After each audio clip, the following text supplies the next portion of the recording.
전국에 계신 에듀윌 수험생 여러분들 또 왔습니다. 한국사를 맛있게 만들어주는 은쌤이 또 왔습니다. 자, 오늘은 저와 함께 또 4강을 들어갈 거고요. 우리가 지난 시간에 미처 정리를 하지 못했던 거 왕들 한번 정리를 마무리할 거고요. 그리고 고대 삼국대 문화 부분을 한번 정리를 해보겠습니다. 자, 그러면 우리 이어서 지난번에 마무리 못했던 고대 삼국의 형성과 전개 계속 들어가 볼게요. 이제 장수왕입니다. 우리가 강개토대왕까지 봤어요. 맞죠? 강개토대왕과 내무랑의 스토리를 봤고 강개토대왕이 죽고 나서 누가 왕이 오르냐? 그의 아들 장수왕이 왕이 오릅니다. 고구려 역사상 최고의 정성기를 이끌었던 장수왕. 이름에서부터 보십시오. 이름부터 이미 장수왕입니다. 왜 장수일까요? 오래 살았기 때문에 그래요. 실제로 무려 98세까지 살았다라고 얘기를 합니다. 그러면 요 타이밍에 또 장수왕이 되어줘야 돼요. 야, 또 힘듭니다. 요게 또 이렇게 또 장수왕이 또 되어줘야 돼요. 근데 이게 또 문제가 있어요.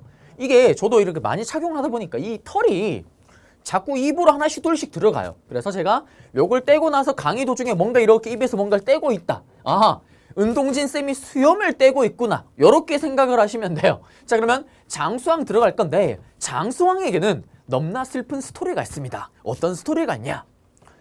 첫째 아들이 있었어요. 이 아들이 할아버지였던 강개토대왕의 강력한 무력과 아버지의 브레인을 닮아서 준비된 왕이었어요.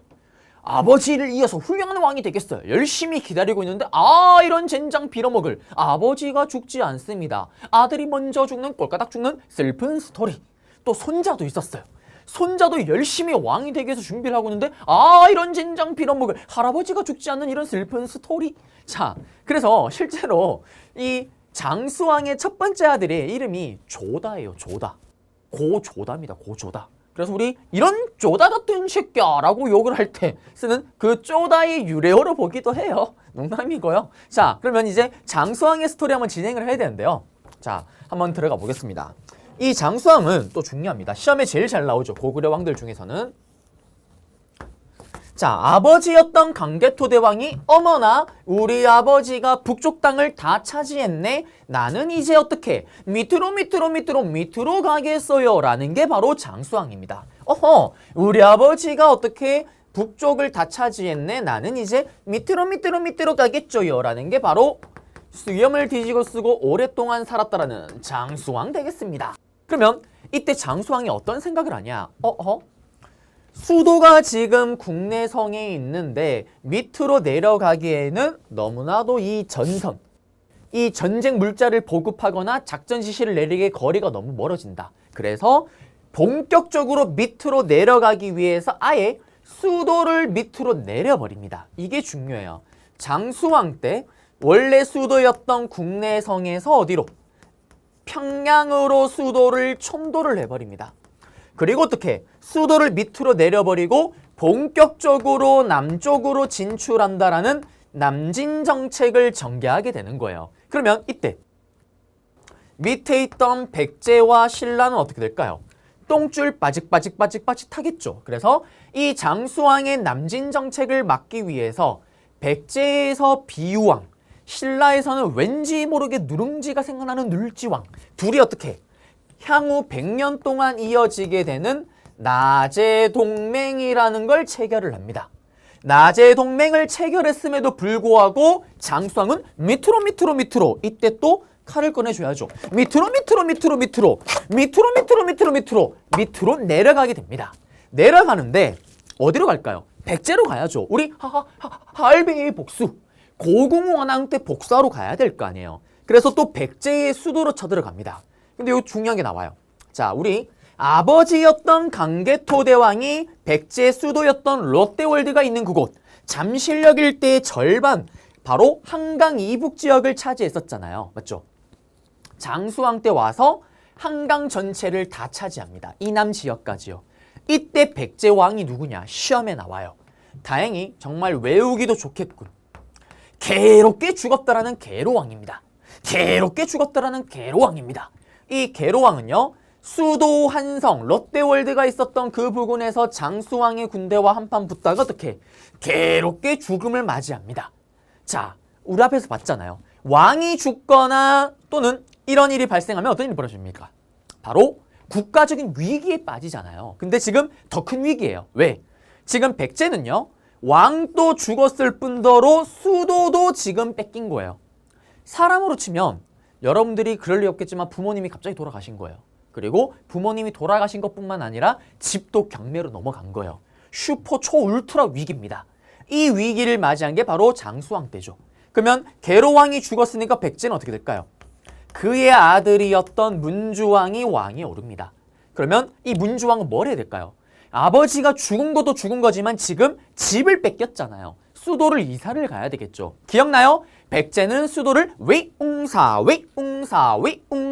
위례성 한성에서 롯데월드 한성에서 어디로? 위웅사 웅진 공주로 이사를 갔다라는 거. 바로 웅진으로 천도를 냈다라는 거죠. 시험에 나면 어떻게 나올까요?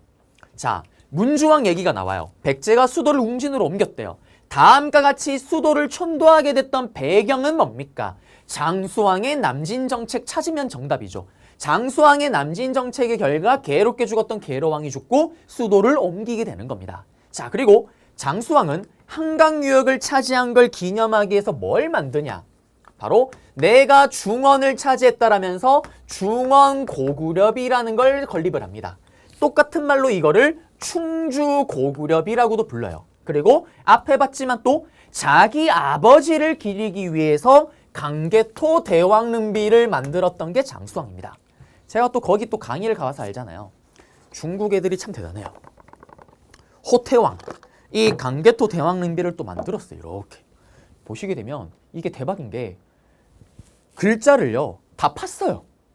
이게 그냥 글씨를 쓴 게 아니라 일일이 조각칼로 다 파냈습니다. 대단합니다. 대단합니다. 요런 강개토 대왕릉비, 그리고 시험에 이 비석을 가지고 문제를 내기도 해요. 자, 강개토 대왕릉비를 주고 나서 이 비석이 위치를 적어놓고 저기 만주 시반 쪽에 있습니다. 북쪽에요. 여기 딱 놓고 여기 적혀있어요. 여기 뭐가 적혀있냐?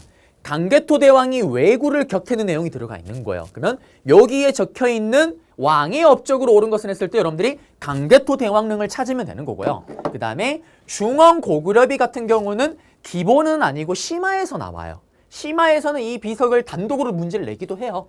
이거는 현재 남아있는, 한반도에 남아있는 유일한 고구려비입니다. 그리고 여기에는 고구려의 관리들의 등급명이나 고구려가 이 비석을 만든 이유가 뭐예요? 한강 유역 진출. 남한강 유역으로 진출을 했구나라는 걸 보여주는 증거입니다. 맞죠? 한강 중원을 차지했다는 걸 보여주는 거죠. 그래서 여기 내용 다 잡아드렸습니다. 자, 그러면 그래요. 벌써 털을 많이 먹었어요. 자, 그러면 다시 PPT로 한번 가볼게요. PPT로 가시면은 장수왕 때 순서로 흐름을 잡아야 돼요. 맞죠? 수도를 평양으로 옮깁니다. 그리고 거기에 맞서기 위해서 신라와 백제가 나제 동맹을 체결했지만 어떻게? 계로왕을 죽이고 한강 유역을 차지하는 거고요. 계로왕이 죽었고 그 다음에 중원고구려비를 또 세웠다라는 거. 간등명 남한강 진출이라는 얘기가 있는 거고요. 괴롭게 죽었던 계로왕 때 요때 죽임을 당하면서 문주왕 때 위웅사 웅진으로 이사를 갔다라는 거. 그리고 여기는 소지왕이랑 동성왕 같은 경우는 나제 동맹이 체결되어 있는 거고요. 동맹을 더욱더 공고히 하기 위해서 결혼 동맹을 또 했다라는 거. 서로 간의 자식들을 보내면서 결혼을 시키는 거죠. 그리고 장수왕 봐요. 자기 혼자 5세기 전체 98세를 살았잖아요. 혼자 다 해먹습니다. 그리고 문자명왕은 에드윌 교재에서는 여러분들이 깊게 설명이 되어 있긴 하지만 여러분들은 문자명왕은 따로 출제되지 않았어요. 않기 때문에 넘어가시면 됩니다. 자, 그리고 여기 보시면 중원고구려비가 여기에 있었던 거고요. 맞죠? 그 다음에 시험에는 이 지도가 나와요. 이 지도를 주고 다음 지도와 같은 정세 때 볼 수 있었던 모습으로 옳은 것은 했을 때 계로왕이 한강 유역에서 전사하였다. 찾으면 정답. 그 다음에 고구려가 국내성에서 평양으로 천도하였다. 고구려가 남진 정책을 전개하였다. 이 지도 때, 이 장수왕 때 업적이잖아요. 찾으면 정답이죠. 하나 헷갈리면 안 되는 게 강개토 대왕의 업적이 들어가면 정답일까요? 오답일까요? 오답이죠. 왜? 지금 한강 유역을 싹 다 차지한 건 이건 장수왕 때 업적이잖아요.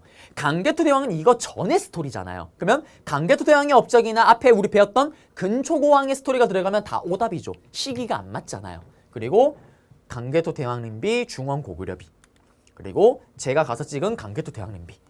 여기 이렇게 이제 보호란다 이렇게 쳐놨습니다. 그리고 웃긴 거는 여기서는 제가 한국어로 강의를 할 수가 없어요. 하게 되면 제가 끌려갑니다. 은밀하고 비밀스럽게. 왜냐면 자기들 입장에서는 제가 올바른 얘기를 하는 게 역사 왜곡이라고 얘기를 하는 거예요. 강의를 할 수가 없었다라는 거고요. 사진은 찍었습니다. 제가 또 이래봬도요. 젊은 제 또래 여자들한테 인기가 1도 없지만 어머님들한테 인기 폭발이에요. 맞죠? 믿기 힘들겠지만 어머님들, 특히 또 초딩들한테는 인기 대폭발입니다. 자, 그렇다라는 거고요. 넘어가면 이제 계속 가볼게요. 뭐 분자명왕 때 이제 그전에 있었던 부여를 완벽하게 병합을 했다라는 거고요. 이제 6세기로 갑니다. 여기를 하게 되면 이제 모든 왕 다 끝났어요. 자, 무령왕, 성왕을 잡아야 되고요. 지증왕, 법흥왕, 진흥왕을 잡아야 됩니다. 중요한 건 뭐냐면 또 이 5명의 왕이 동시간대에 같이 맞물려 움직이고 있는 거예요. 맞죠? 맞물려 움직이고 있다라는 거고 이제 무령왕부터 한번 가볼게요. 백제는요. 앞에 있던 왕들 봤잖아요. 지금 특히 어디? 괴롭게 죽었던 괴로왕 이후에 문주왕. 문주왕 이후에 어떤 일이 벌어지냐. 고구려는 소수만이 위기를 극복했던 소수림왕. 맞죠? 이 소수림왕 때 빠르게 위기를 극복해서 바로 정성기가 오잖아요. 근데 백제는 그 위기를 극복하지를 못해요. 왜? 왕도 죽었었지만 문제는 수도도 뺏겼잖아요. 이중고를 겪은 거예요. 그래서 어떤 일이 벌어지냐. 실제로 귀족들에게 피살을 당하거나 의문의 죽음을 당하거나 이런 위기를 겪습니다. 그리고 무령왕이 왕에 오르는 거예요. 앞에 봤던 문주왕, 동성왕 다 의문의 피살을 당하거나 죽음을 일찍 죽고 왕에 오릅니다. 그러면 중요한 건 이거예요. 무령왕은 왕이 올랐을 때 그러면 왕의 힘이 지금 강할까요? 약할까요? 약하겠죠. 요걸 아셔야 돼요. 우리가 앞으로 수많은 왕들을 배우겠지만 모든 왕들의 내구조 속의 1순위는 뭘까요? 왕권 강합니다. 왕의 권력을 강화시키기 위해서는 뭐든지 다 하는 거예요. 그럼 돌아가서 무령왕은 지금 본인이 왕에 오를 때 왕권의 힘이, 왕의 권력이 거지 깽깽이 같습니다. 그러면 제일 먼저 뭘 해야 될까요?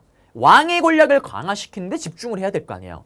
그러면서 나오는 게 뭐냐면 22담로를 설치했다고 얘기를 합니다. 요거는 무령왕은 시험에 단독으로 잘 나오고요. 그리고 또 22담로를 설치했다 이거는 오답 선지로 정말 잘 들어갑니다. 무령왕 때 시행했던 걸 알아야 되는 거예요. 그러면 갑니다.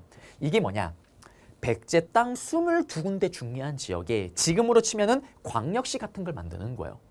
22개의 광역시를 만듭니다. 그리고 그 광역시에 무령왕의 아들이나 친척들을 보내는 거예요. 왕족들을 파견합니다. 그리고 지방을 컨트롤하는 거예요. 지방에 있는 귀족들이 나에게 대들진 않는지, 나에게 개기진 않는지, 또 그 지방에 있는 귀족들이 우리의 불쌍한 호구, 백성들을 괴롭히진 않는지 이거 감시하는 겁니다. 그러면서 어떻게? 귀족이 내 말 안 듣는다 바로 진압을 해버리는 거예요. 그런 식으로 왕의 힘을 강화시켜 나갑니다. 그 다음에 두 번째, 중국과 미친 듯이 교류를 해서 왕의 힘을 강화시켜요. 이게 또 무슨 말이냐? 중국은요, 당시 두 개로 분열이 돼 있었어요. 남쪽에는 중국 오리지널 한족 애들이 만든 여러 왕조가 등장을 해요. 그거를 남조라고 얘기를 합니다. 남쪽에 있는 왕조. 그 다음에 저기 북쪽에는 오랑캐가 만든 나라들이 계속 바뀌고 있어요. 이거를 크게 뭉뚱그려서 북조라고 얘기를 해요. 그래서 중국은 남쪽과 북쪽이 한족과 오랑캐가 나뉘어 있는 남북조 시대라고 얘기를 합니다. 그래서 사실은 고구려의 장수왕이 밑으로 내려갈 수가 있었던 거예요. 중국이 두 개로 분열돼서 서로 싸우기 바쁩니다. 그래서 양다리를 걸치는 거예요. 둘 다 친하게 지내면서 밑으로 내려갈 수가 있었던 거예요. 만주 지역에 그렇게 크게 방비를 할 필요가 없었던 겁니다. 그런데 이때 무령왕은요, 이 북조와 남조 중에 밑에 중국의 한족 애들이 만들었던 남조, 양나라와 미친 듯이 교류를 해요. 그러면 교류를 해서 다시 왕권을 어떻게 강화시키냐 이거예요. 예를 들면 우리나라의 대통령이요, 미국으로 갔어요. 미국의 트럼프 대통령을 만났습니다. 그럼 어떤 트럼프가 이런 얘기를 하는 거예요. 기자회견 할 거 아니에요. 세계 동포 여러분들, 전 세계 넘버원은 우리 미국입니다. 뭐 미국 1등이래. 뭐 인정하잖아요. 근데 갑자기 넘버2는 사우스 코리아, 넘버2 사우스 코리아, 넘버2는 한국입니다. 한국입니다. 얘기를 한 거예요. 여러분들 기분 나빠요? 미국이 2등이래 우리 보고. 기분 나쁘지 않습니다. 좋아요. 괜찮아요. 자, 그러면 그때 갔던 대통령이 다시 한국으로 돌아왔습니다. 뭘 할까요? 바로 기자회견을 하겠죠. 그리고 이런 얘기를 할 겁니다. 친하는 국민 여러분들, 우리는 미국으로부터 전 세계 넘버2로 인정받았습니다. 넘버2로 인정받았습니다. 무슨 말이냐? 신하들아 백성들아, 나 중국 남조로부터 인정받은 남자야. 나 남조로부터 다시 백제를 부활시켰다라고 인정을 받았어. 내 말 안 듣니? 죽여버린다. 왕권을 강화시키는 요소가 되는 거죠. 이렇게. 자, 그래서 요 두 가지 정책을 펼쳤고요. 그러면 역사는 팩트입니다. 중국 남조와 이렇게 교류했으면 교류했다라는 증거가 있어야 될 거 아니에요. 그 증거가 뭐냐면 뒤에 가서 좀 이따 바로 배우겠지만 무령왕릉이 됩니다. 무령왕릉은 무덤이요. 중국의 무덤 스타일을 벤치마킹해서 만들어진 거예요. 우리나라 스타일이 아닙니다. 그래서 남조와 교류했다는 걸 보여주는 증거예요. 그러면 백제 칠지도는 백제와 외와의 교류 찾으면 정답. 그 다음 무령왕릉은 나오면 누구와 누구와의 교류? 백제와 중국 남조와의 교류 찾으면 정답이 되는 거예요. 그리고 백제 성왕이 왕이 오릅니다. 성왕은 좀 잡으셔야 돼요. 자, 백제 성왕은요. 무령왕의 아들이에요. 성왕이 왕이 올랐어요. 왕권이 강할까 약할까요? 강하겠죠. 왜? 아버지가 다 잡아놨잖아요. 그럼 이제 뭘 하겠어요? 아들은. 체제를 정비하는 거예요. 아들은. 그러면서 드디어 위웅사 사비로 수도를 천도를 해버립니다. 사비로 수도를 천도를 해요. 위웅사 드디어 사비로 천도를 합니다. Why? 자, 웅지는요 이사를 가긴 했는데 급하게 이사를 간 거예요. 여러분들로 치면은 부모님이 돌아가시고 집이 경매로 넘어갔어요. 집을 새로 구해야 돼요. 꼼꼼하게 구할 수가 있을까요? 일단 급한 대로 집을 구해놓고 이게 수습이 되면은 그 다음에 다시 집을 구할 거 아니에요. 맞죠? 그러려고 갔던 게 바로 위웅사 웅진이었던 거예요. 좀 체제를 다시 정비하고 안정이 되면 다시 좋은 데로 이사를 가려고 했지만 왕들이 피살을 당하거나 의문의 죽음을 당하잖아요. 그러면서 흔들렸지만 무령왕이 다시 왕권을 다 잡으면서 그의 아들 성왕 때 드디어 제대로 된 곳으로 이사를 가는 거예요. 그게 어디다? 위웅사 바로 사비 되겠습니다. 그러면 이 사비로 천도하게 되면 어떤 일이 생기냐? 여러분들이 이사를 가게 되면요. 여러분들의 어머님들의 심장이 바운스 뛰기 시작을 합니다. 왜? 인테리어 새로 해야 되거든요. 멀쩡한 가구 갖다 버리고 새로운 가구를 구매를 하세요. 그것처럼 인테리어 새로 합니다. 국호를 남쪽에 있는 부여라 그래서 남부여라는 국호를 사용을 해요. 남부여라는 국호를요. 그리고 또 수도를 옮겼잖아요. 행정구역을 새로 개편을 해야 돼요. 무슨 말이냐? 그전에는 수도가 예를 들면 서울이면 이제 대전으로 옮겼대요. 그러면 대전이 이제 대전 특별시가 되는 거고 서울이 광역시가 될 거 아니에요. 그런 식으로 개편을 합니다. 바로 수도를 5개 부로 나눴다 그래서 5부, 지방을 5개 방으로 나눴다 그래서 5부 5방으로 세팅을 해요. 그리고 성왕 때 와서 백제는 22라는 숫자를 참 좋아했나 봐요. 이때 수도에 22개의 관청을 만들었던 게 바로 백제 성왕입니다. 시험에 나와요. 단독으로. 성왕 때 사비를 천도했대요. 그러면은 성왕을 물어보고 있는 거구나라는 거 아시게 됩니다. 남부여 국호를 사용하였다? 찾으면 정답이에요. 요거는 기본 레벨에서는 정답 선지로 들어가진 않습니다. 그렇지만 혹시나 해서 잡아드린 거고요. 성왕이랑 진흥왕의 스토리가 있는데 요거는 잠깐 킵을 해놓고 잠깐 스톱을 해놓고 지징왕부터 들어가 보겠습니다. 그러면 그래요. 또 제가 초등학교 사촌 동생으로부터 뺏어온 아이템이 있어요. 그래요. 요새 초등학생들은 이런 거 만들어서 쓰고 다니더라고요. 그럴싸합니다. 맞죠? 자, 신라예요. 신라도 여기 보면 지징왕, 법흥왕, 진흥왕, 왕권 강화 3당 콤보입니다. 이 3명의 왕을 통해서 왕권을 폭발적으로 강화시켜 나가는 거예요. 자, 그러면 여기 돌아가셔서 지징왕부터 가볼게요. 자, 지징왕은 어떤 왕이냐? 나의 지식을 증명하고 싶어서 안달이 난 왕이에요. 지징왕은 나의 지식을 증명하고 싶어서 안달이 난 왕입니다. 무슨 말이냐면 왕의 힘은 좀 강해지고 하는데 이 강해진 게 아직까지는 좀 약한 거예요. 완벽한 중앙 집권 국가로 가지를 못한 겁니다. 그래서 이 지징왕 때는 뭘 하냐? 왕의 힘이 좀 강해지고 싶고 내가 잘난 걸 자랑하고 싶은데 아직까지 왕의 힘이 약해요. 나의 지식을 증명하고 싶어서 안달은 났는데 아직까지 왕의 힘이 약합니다. 그래서 쉽게 뜯어 고칠 수 있는 것부터 손을 대요. 먼저 드디어 이때 신라라는 용어를 처음으로 써요.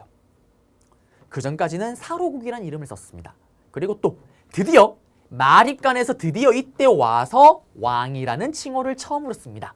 그 다음에 또 모든 중앙 집권국가 왕의 힘이 강하다는 왕권 강화를 위해서 필요한 거 활발한 영토 확장. 근데 문제가 있어요. 백제로 가기에는 나제 동맹 중 고구려를 가기엔 힘이 약해요. 가야를 가기도 아직 힘이 약합니다. 그래서 어디로? 아무도 가지 않는 그곳 바로 울릉도로 갑니다. 이사부 장군을 통해서요. 이사부 장군을 통해서 어떻게? 우상국, 울릉도를 점령했다라는 거. 그리고 요거는 심화에서 나오는 부분입니다. 심화에서요. 우경, 소에다가 농기구를 장착시켜서 농사를 지었다라는 게 처음으로 기록으로 등장하는 게 지증왕 때예요. 동시전, 요거는 신라 거다라는 것만 아시면 되는데 시전, 시장을 얘기를 하는 거예요. 수도 경주 동쪽에 동시전이라는 시장, 동시라는 시장이 있었고요. 그 다음에 동시전 시장은 원래부터 있었던 거고 그 시장을 관리하고 감독하는 동시전을 설치했던 게 바로 나의 지식을 증명하고 싶사 안달이 났던 지증왕입니다. 그리고 전국을 뭐 주군현으로 나누고 관리를 파견했다는데 이거는 몰라도 돼요. 자, 그러면서 지증왕은 끝이 났습니다. 이 지증왕의 아들이 누구냐면 법으로 흥행했다라는 법흥왕이에요. 법흥왕은 뭐다? 법으로 흥행했던 왕이랍니다. 그러면 다 필요 없고 이것만 아시면 되죠. 법으로 흥행했던 왕이에요. 신라에서 법과 관련된 건 싹 다 법흥왕입니다. 한번 들어가 볼게요. 보시면 율령반포 우리 앞에서 봤잖아요. 율령반포는 뭐? 법으로 공인하는 거잖아요. 법으로 흥행했던 법흥왕의 스토리입니다. 그 다음에 또 2차돈의 순교를 계기로요. 바로 법흥왕 때 불교를 법으로서 공인하는 거 아니에요. 불교 공인입니다. 맞죠? 자, 그리고 법으로서 여러 가지 관직도 만들고 세팅을 하는데 이때 병부, 이게 심화에서는 정답으로 잘 들어가요. 병사를 부리는 부서입니다. 군대를 법흥왕이 틀어지는 거예요. 그 다음에 관직도 만듭니다. 상대등, 왕의 상대가 되고 왕과 대등한 귀족들에게 상대등이라는 관직을 주는 거예요. 그러면서 너의 관직은 이 관직인데 상대등이라는 관직을 줄게. 여기에 권한은 요만큼이야. 넘어가면 죽여버려. 왕에 대한 도전이야. 맞죠? 상대등을 설치했다라는 거 법으로. 그 다음에 또 기억나세요? 율령을 반포하게 되면 원플원으로 관리들의 등급을 매기는 관등제 들어간다라고 얘기를 했었잖아요.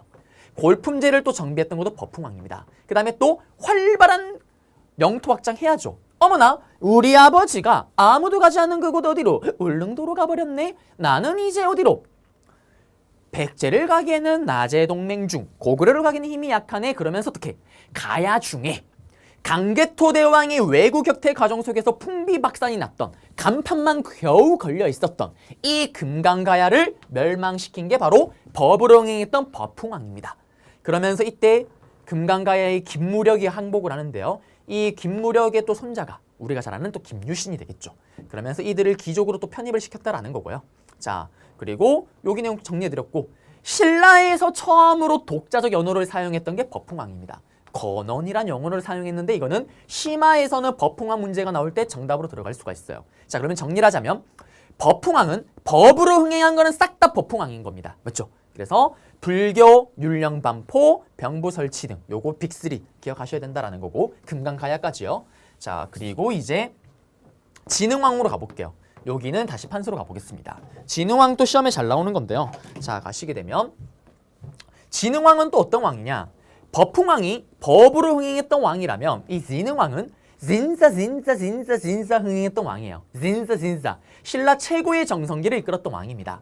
법흥왕의 또 동생의 아들인데 자, 한번 가볼게요. 일단 지증왕, 법흥왕, 진흥왕 차례대로 나란히 가면서 왕권강화 3단 콤보입니다. 맞죠? 그러면 진흥왕이랑 저기 보시게 되면 지금 성왕의 스토리가 같이 맞물리는데 이 진흥왕 때 뭘 하냐? 바로 화랑도를 개편했다라고 얘기를 해요. 화랑도, 동아리였던 화랑을요 국가적인 조직으로 정비한 거예요. 국가적인 조직으로 개편하였다라는 겁니다. 무슨 말이냐? 여러분들 학창시절에 동아리 활동 많이 해보셨잖아요. 맞죠? 동아리 활동을 하게 되면 어떻게 돼요? 시험 기간이 되면 그 활동을 멈추잖아요. 시험을 안 치니까. 근데 그거를 시험 과목으로 만든 거예요. 심지어는 수능 정규 과목으로 만든 거예요. 여러분들 수능 정규 과목이 힘이 얼마나 무서운지 아시죠? 몰라요? 예를 들면 이거잖아요. 그럴 리가 없겠지만 친애하는 국민 여러분들, 오늘부터 교육부 장관이요 갑자기 우리 국민들의 얼까 혼을 되살리기 위해서, 민족의 혼을 되살리기 위해서 단소를 수능 필수화, 단소를 수능 필수화라고 얘기를 한 거예요. 그러면 어떤 일이 벌어질까요? 뭐? 단소를 수능 필수? 이런 말도 안 되는 이런 걸 어떻게 하라는 거지? 라면서 삐리리 쉬는 시간마다 온 친구들이 삐리리 단소를 불 거예요. 맞죠? 그리고 과외도 단소 과외가 폭발을 할 겁니다. 근데 더 웃긴 거는 단소 수능 필수를 10년을 하게 되면 어떻게 될까요? 미라클 같은 일이 벌어져요. 우리나라 전 국민이요. 비리리 비리리 비리리 비리리 단소를 불게 되는 아름다운 스토리가 벌어질 겁니다. 맞죠? 이게 수능 필수의 무서움이고 수능 정규 과목의 힘이잖아요. 화랑도를 국가적인 조직으로 개편하면서 어떤 일이 벌어지냐. 우리가 잘 아는 김유신, 광창 같은 뛰어난 인물들이 등장을 합니다. 이 인물을 바탕으로 진흥왕이 활발한 영토 확장을 할 수가 있었던 거예요. 자, 그리고 이때 스토리가 있습니다. 자, 지금 보시게 되면 백제는 백제의 마지막 정성기를 이끌었다라는 성왕, 신라는 진짜 흥행에 뜨는 진흥왕, 둘은 나제 동맹 중입니다. 그러면서 이때 백제 성왕이 진흥왕에게 연락을 하죠. 진흥왕아, 한강으로 가자. 응? 한강으로 같이 가자. 콜! 둘이 같이 쳐들어갑니다. 이렇게 백제는 한강 이남을, 신라는 한강 이북을 치는 거예요. 당연히 둘 다 정성기, 한강을 뺏어버립니다. 그리고 진흥왕이 한강을 처음 간 거예요. 충격에 빠집니다. 제가 느꼈던 그 감동을 똑같이 느끼겠죠. 우와, 한강 좋다. 야, 이것이 한강. 야, 이러니까 그렇게 둘이 싸웠구나. 넘나 좋다. 성왕 미안해요. 이 배신을 땡겨버립니다. 자, 무슨 말이냐. 성왕과 진흥왕이요. 함께 한강을 점령을 해요. 맞죠? 일시적으로 남북을 점령을 합니다. 그런데 이 진흥왕이 어떻게 배신을 땡겨버려요. 그러면서 한강 유역을 독점해버립니다.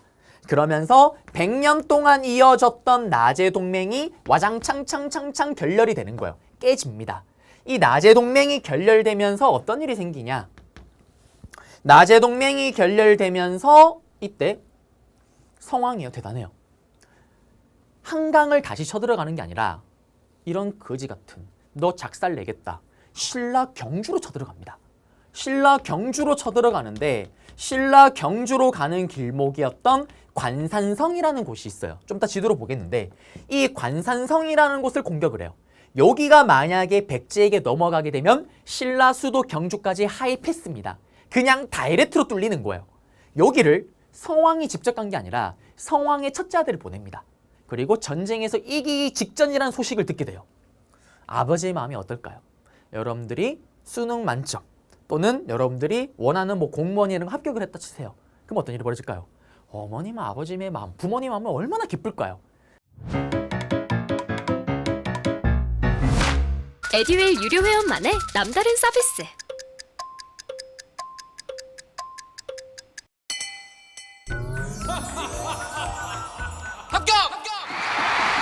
합격하고 돈도 받는 혜택. 오직 에듀윌 유료 회원에게만. 에듀윌. 무료 합격! 성왕이 우리 아들 승리 직전? 나 응원하러 갈래. 칭찬해주러 갈래. 신하들이 말려요. 전하, 지금은 좀 위험합니다. 요거 다 정리되면 그때 갑시다. 나 갈래. 갑니다. 가서 어떤 일이 벌어지냐. 이때 또 매복해 있던 신라의 군대가 등장을 해요. 제가 또 보여줄 엄청난 아이템이 있습니다. 하! 대단하죠. 네. 혹! 신라의 매복해 있던 신라의 군대가요. 이때 아들을 응원하러는 성왕을 잠복해 있다가 싹 등장해서 어떻게 성왕을 잡아버립니다. 그리고 성왕을 꼴까닥 모가지를 쳐버리는 거예요. 그러면서 이때 성왕이 관상성 전투 도중에 전사를 하게 되는 엄청난 사건이 터지는 거예요. 관상성 전투의 결과 성왕이 전사를 합니다. 그러면서 어떤 일이 벌어질까요? 우리 항상 게임도 해봐서 알지만 주인공이나 왕이 죽으면 끝이에요. 맞죠? 퇴각합니다. 백제군이. 이 퇴각하는 백제군을 공격을 하면서 백제는 어떻게 되냐. 마지막 왕이 나오는 의자왕이 등장할 때까지 쭉 암흑기에 빠지게 되는 거예요. 그러면 성왕 문제가 나올 때 관상선 전투에서 전사였다. 성왕 얘기 맞잖아요. 정답이 될 수가 있는 겁니다. 또 진흥왕 문제가 나올 때도 정답이 될 수가 있겠죠. 관상선 전투에서 성왕을 전사시켰다. 찾으면 정답이 될 수가 있습니다. 자, 이걸 바탕으로 진흥왕은 어떻게 될까요? 최고의 정성기로 치닫는 거예요. 맞죠? 그리고 일단 밑에 있는 가야부터 정리를 합니다. 이제 가야 중에 아버지가 가야 중에 간판만 걸렸던 금강가야를 멸망시켰다라면 그 진흥왕은 마지막까지 후기 가야 연맹의 맹주 큰가야, 대가야를 멸망시켰다라는 거. 자, 그리고 북으로 북쪽으로도 치고 올라갑니다. 함흥 평야까지 진출했다라는 거고요. 또 진흥왕 업적으로 잘 나오는 것 중에 하나가 뭐냐면 진흥왕은요. 자기가 정복한 지역에 가서 직접 비석을 세웁니다. 직접 가서요. 그 비석도 신라 경주에 있는 돌을 옮겨다가 비석을 세우는 거예요. 그게 뭘까요? 이 효과죠. 예를 들면 여러분들 우리 대통령 후보자들이 선거철이 되면은 시장 이런 데가 손을 이렇게 악수를 하잖아요. 지지자들한테. 그러면 지지자들이 막 울기도 하죠. 감동이 막 벅차올라서. 그 효과예요. 자, 예를 들면 한강이 오늘부터 이제부터 여기 있는 사람들 신라 사람이에요. 뭐 어쩌라고. 신라왕이 누군데? 나요. 내가 신라왕 진흥왕이에요. 아, 등장을 하는 겁니다. 자기가 정복한 지역에 가서 직접 비석을 세워요. 그걸 뭐라고 얘기를 하냐면 진흥왕 순수비라고 얘기를 합니다. 북한산에는 북한산 순수비 4군데 지역을 세우고요. 본인이 가지는 않았지만 비석을 또 세운 게 있어요. 그게 뭐냐면 당량적선비입니다. 그리고 또 이때도 활발한 영토 확장, 최고의 정성기를 이끈 진흥왕답게 독자적인 연호를 사용하기도 하고요. 짐이라는 칭호를 쓰기도 하고요. 그 다음 태왕이라는 칭호를 쓰기도 합니다. 그건 중요하지 않아요. 우리는 버풍왕 때 건원이라는 연호, 그 다음 최초의 연호는 강개토대왕 때 영락이라는 연호, 요걸 기억하셔야 되는 거고요. 자, 그리고 마지막으로 또 하나 잡자라면 이때 진흥왕 때는요, 어떤 일이 생겼냐. 또 황룡사, 요거는 문화세 때 하겠지만 황룡사라는 절을 이때 짓기 시작을 합니다. 진흥왕 때요. 자, 그리고 또 하나 또 알아야 될 게 또 뭐가 있냐면 우리 기억나세요? 각 나라 정성기 왕들은 내가 잘난 걸 자랑하기 위해서 이렇게 비석을 세우기도 하고요. 역사책을 썼었잖아요. 근초고왕 때는 고흥이라는 아저씨를 통해서 석이라는 역사책을, 여기는 거친 아저씨, 거칠부라는 아저씨를 통해서 국사라는 책을 또 썼던 게 바로 진흥왕입니다. 심화 버전에서는 진흥왕 문제가 나올 때 요 거칠부 국사가 정답이 되기도 해요. 자, 그러면 진흥왕 문제가 나올 때 어떻게 나올까요? 이 많은 업적들이 제시문에 몇 개 들어가고 다음 자료와 관련된 왕의 업적 활동으로 옳은 것을 했을 때 여러분들이 진흥왕을 찾으면 정답이 되는 겁니다. 맞죠? 자, 그러면 다시 PPT로 돌아가 볼게요. 그래서 보시게 되면은 여기 화랑도 개편 중요하고요. 황룡사를 만든 거 중요하고요. 담량적 선비는 순수비는 아닙니다. 자기가 가진 않았던 거예요. 한강 유역을 싹 다 차지합니다. 그리고 한강 유역을 차지하면서 이제 어떻게? 중국과 다이렉트로 교류할 수 있게 되는 거예요. 그전에는 고구려와 백제를 거쳐서 문물을 받았더라면. 관상성 전투, 여기서 선왕을 정사시켰고요. 대가야를 병합시킵니다. 맞죠? 그리고 북쪽으로 치고 올라가는 거고요. 4군데 순수비를 건립했어요. 그리고 보시면은 거칠부, 국사, 그 다음에 당항성이 뭐냐면요. 한강을 차지하고 나서 한강 유역에 당항성을 만들고 중국으로 교류할 수 있게끔 세팅을 한 겁니다. 그리고 진호칭, 태왕이라는 호칭. 끝났습니다. 그리고 이 지도가 또 나오겠죠. 관상성이 여기에요. 여기서 조금만 털리면은 이제 다이렉트로 금성까지 오게 되는 겁니다. 그리고 각각 지역에 4개의 순수비를 세웠다라는 거. 네. 당항성은 여기 있는 거고요. 그러면 시험에 나오면 어떻게 나올까요? 또 요 지도. 요 지도를 던져놓고 다음과 같은 지도와 같은 정세 때 볼 수 있는 내용으로 옳은 것을 했을 때 여러분들이 아하, 진흥왕의 업적을 찾으면 정답이죠. 또는 삼국시대 여기 부분 이렇게 나오게 돼요. 가를 장수왕, 나를 진흥왕. 가와 나 사이에 들어갈 수 있는 내용으로 옳은 것은. 그러면은 장수왕 이후에 뭐 무령왕의 스토리나 아니면 뭐 백제성왕 죽기 전의 스토리 들어가면 정답이 될 수 있겠죠. 이렇게 물어보기도 합니다. 그래서 지금 제가 중요하다고 잡아드렸던 왕들은 순서 흐름으로도 잡으셔야 돼요. 그리고 가야입니다. 가야는 아까 다 잡아드렸는데 이게 금강가야고요. 그 다음에 여기는 고령 대가야입니다. 대가의 유물들이에요. 대가야. 그리고 여기는 김해 대성동 고분군. 그 다음에 고령 지삼동 고분군. 자, 이걸 왜 언급하냐면 이거는 에듀윌 교재에 있는 내용이죠. 자, 보시면 김해 대성동 고분군 주고요. 금강가야 요거 같이 던져요. 다음 유물이 출토되었던 나라에 대한 설명으로 옳은 것은, 다음 유물과 관련된 나라에 대한 설명으로 옳은 것을 했을 때 금강가야를 찾으면 정답이에요. 고구려에 때문에 쇠퇴했고 그 다음에 누구한테? 버풍왕에게 멸망당했고요. 여기는 큰가야 대가야는 누구한테? 진짜 진상했던 진흥왕 때 후기 가야연맹의 맹주였다라는 거. 맞죠? 정리하시면 됩니다. 그리고 나서 기타 등등인데요. 자, 신라는 그 이후에요. 진흥왕 이후에 진지왕이고요. 그 다음에 여기 보시면 진평왕이에요. 여기는 여러분들 기본 레벨에서는 안 나와요. 심화에서 이때 원강이 그 화랑도의 세속오기를 만드신 그분이죠. 진평왕 때 원강이요. 왕의 명을 받아서 중국을 통일했던 수나라에게 군사를 청해서 어떻게 고구려를 치러 가는 걸사표를 지었고요. 그 다음 선덕여왕. 진평왕 다음에 선덕여왕이에요. 선덕여왕 때 신라 최초의 여성왕입니다. 이때 황룡사를 만들었던 거는 진흥왕 때였고 그 안에 있던 황룡사 구축 모탑은 자장의 건의로 언제 선덕여왕 때입니다. 그리고 첨성대, 문화사 때 다시 정리를 하겠지만요. 그리고 나서 여기 또 오타가 났네요. 선덕여왕이 아니라 이때 진덕여왕이죠. 그 다음 진덕여왕요. 자, 진덕여왕 때는 그 다음 왕이에요. 삼국통일 토대를 마련했고요. 그 다음에 친당 외교하는데 이때 그 다음 왕이 누구냐면 태종무열한 김춘추예요. 다다음 시간에 배우겠지만 김춘추 때 김춘추를 파견해서 당나라와 동맹을 체결합니다. 그 유명한 나당 동맹이죠. 이게 진덕여왕이에요. 이 진덕여왕이 죽고 나서 왕이 오른 게 바로 김춘추입니다. 네. 나당 동맹을 체결하고 나서 한 6, 7년 후에 자기가 체결했던 나당 동맹을 체결했던 김춘추가 6, 7년 후에 자기가 왕이 되고 당나라와 손을 잡고 하나둘씩 멸망시켜 가는 거죠. 그리고 백제입니다. 백제는 백제 성왕 이후에 쭉 암흑기예요. 그러다가 무왕 때 미륵사를 건립했고요.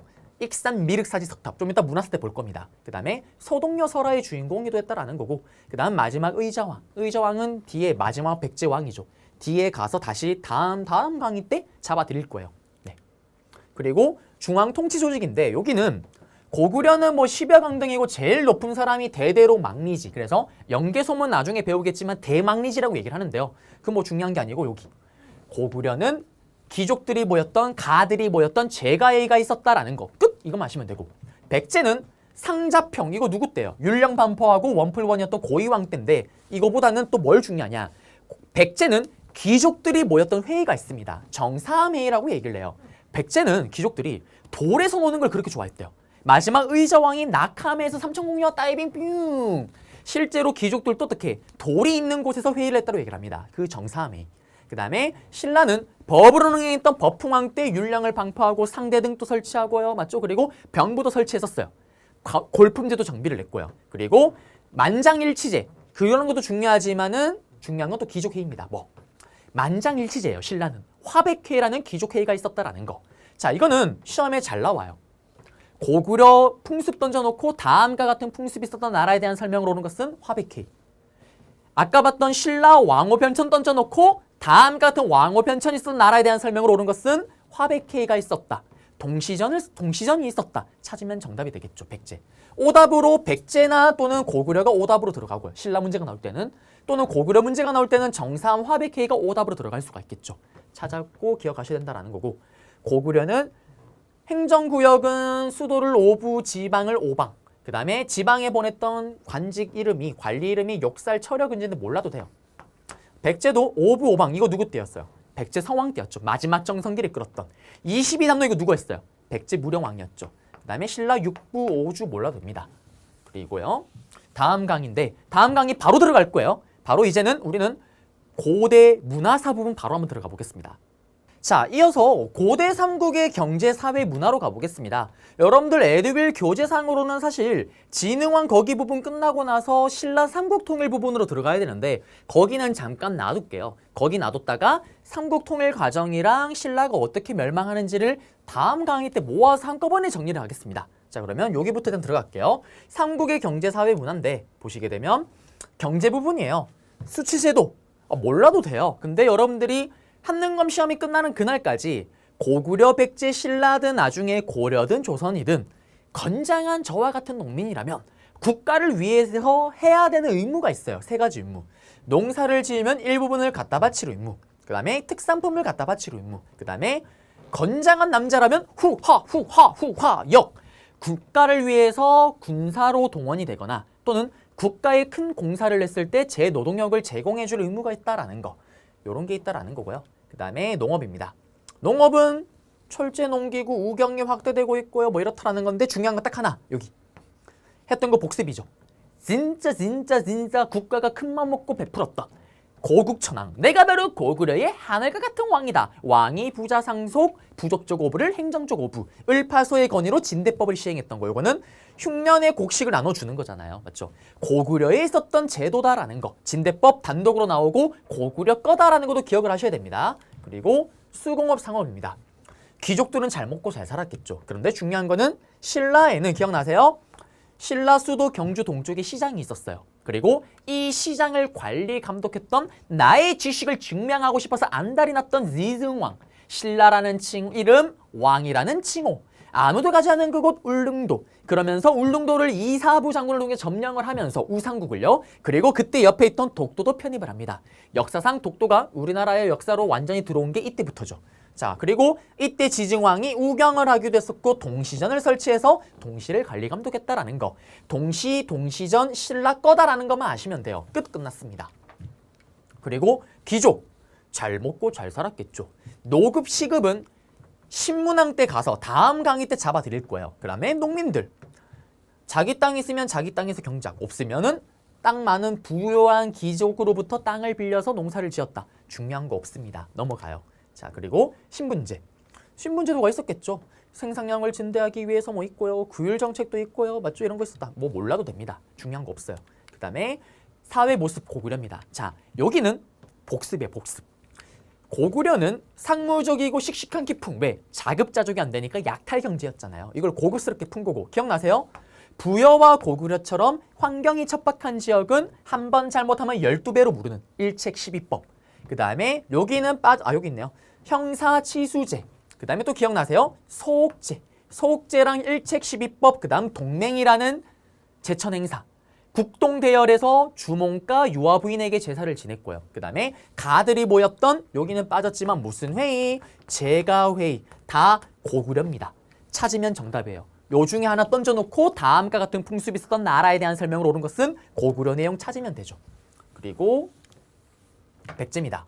백제도 중요한 거 하나도 없는데 다 제끼고 사실은 여기는 빠졌지만 백제의 귀족회의, 정삼회의가 백제구나라는 것만 아시면 돼요. 사실은.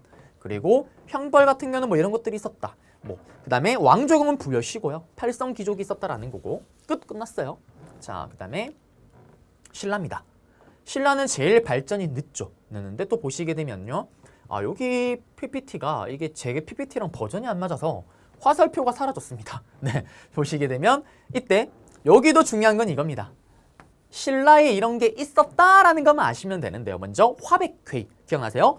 다시 정리할게요. 고구려는 가들이 모였던 제가의, 백제는 돌 있는 걸 좋아합니다. 정삼회의. 신라는 만장일치제의 화백회의가 있었다. 이게 신라다라는 것만 아시면 돼요. 그 다음에 화랑도. 화랑도가 원래는 원시사회 총선은 집단이었잖아요. 근데 언제 국가적인 조직으로 개편이 됩니까? 진짜 흥행했던 진흥왕 때. 맞죠? 최고의 정성기를 끌어던 진흥왕 때 수능 정규 과목 국가적인 조직으로 개편됐다라는 거. 그리고 기억나세요? 걸사표를 쓰기도 했었던 진평왕의 왕명을 받아서 원강이 세소고개를 또 화랑도의 행동규범을 만들기도 했다라는 거. 그래서 화랑은 신라 거다라는 것도 아셔야 되지만 단독으로 출제가 되기도 해요. 그랬을 때 진흥왕 때 국가적인 조직으로 개편됐다. 찾으면 정답입니다. 또는 원강의 세소고개를 행동규범으로 삼았다. 찾으면 정답이에요. 그리고 골품제입니다. 골품제는 신라 거다라는 것도 아셔야 되지만 시험에 단독으로 나오기도 합니다. 요 표를 줘요. 표를 주고 다음과 같은 신분제도가 있었던 나라에 대한 설명으로 옳은 것은 화랑도, 화백회의 이런 거 찾으면 정답이죠. 또는 동시전 찾으면 정답인데 오답으로 제가회의, 정삼회의, 소옥제 이런 고구려 백제가 들어가는 겁니다. 그러면 그렇게 물어보기도 하고 이 골품제만을 가지고 시험에 단독으로 물어보기도 해요. 다음과 관련된 신분제도에 대한 설명으로 옳은 것은 정답은 딱 2개로 걸립니다. 어떻게? 자, 첫 번째. 지금 보시면요. 골품제도가 일단 뭔지를 봐야 돼요. 뼈골. 태어날 때부터 품계를 가지고 태어나는 거예요. 제일 좋은 사람이 누구냐면 성골입니다. 성스러운 뼈를 가진 사람. 엄마 아빠 둘 다 왕족인 경우. 저와 여러분들은 해당 사항이 없어요. 두 번째가 누구냐면 여기 있는 진골이에요. 진짜 뼈대가 좋은 사람. 엄마 아빠 둘 중에 한 명이 왕족인 경우. 자, 성골은 엄마 아빠 둘 다 왕족인데 시간이 지나면 지날수록 확률적으로 그렇게 될 확률이 자꾸 줄어들잖아요. 그러면서 어느 순간부터는 송골이 사라지면서 진골이 왕이 될 수밖에 없는 상황이 옵니다. 그때 처음으로 진골 출신의 왕이 나당 동맹을 체결했었던 누구? 태종무열왕 김춘추입니다. 김춘추가 최초의 진골 출신 왕이고요. 그 이후로 쭉 진골이 왕이 되는 거예요. 그래서 성골은 그냥 아예 없애버린 거죠. 근데 문제는 뭐냐면 여기 보세요. 진골은 엄마 아빠 둘 중에 한 명이 왕족이란 이유 하나만으로 모든 관직을 다 갈 수가 있어요. 근데 육두품, 그 다음부터 육두품, 오두품, 사두품으로 내려갑니다. 엄마 아빠가 둘 중에 한 명이 왕족이 아니라는 이유로 여러분들이 아무리 수능 만점, 내신 만점 맞아도 서울대를 갈 수가 없는 거예요. 아무리 내가 날고 기고 똑똑해도 맥시멈, 아찬이 맥시멈인 거예요. 더 이상 올라갈 수가 없습니다. 여기는 다 제한이 정해져 있죠. 심지어는 관리들의 공복 옷 색깔도 다 다른 거예요. 정해진 거예요.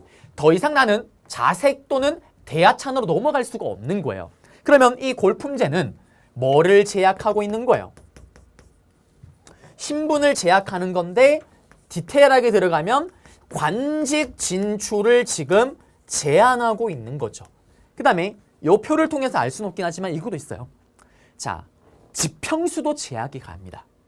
집을 이사 갈 때 여러분들 제일 로망이 지평수를 넓혀서 이사하는 거잖아요. 맞죠? 엄마들의 로망이기도 합니다.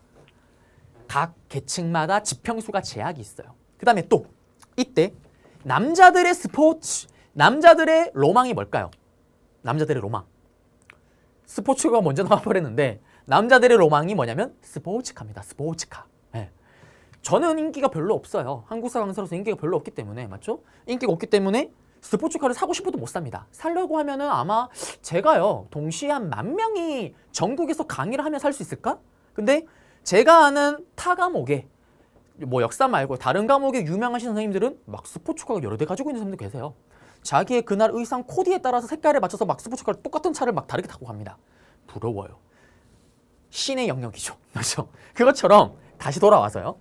슬프지만 이 당시 때 스포츠카는 뭐냐면 말이에요. 띠기딕 말입니다.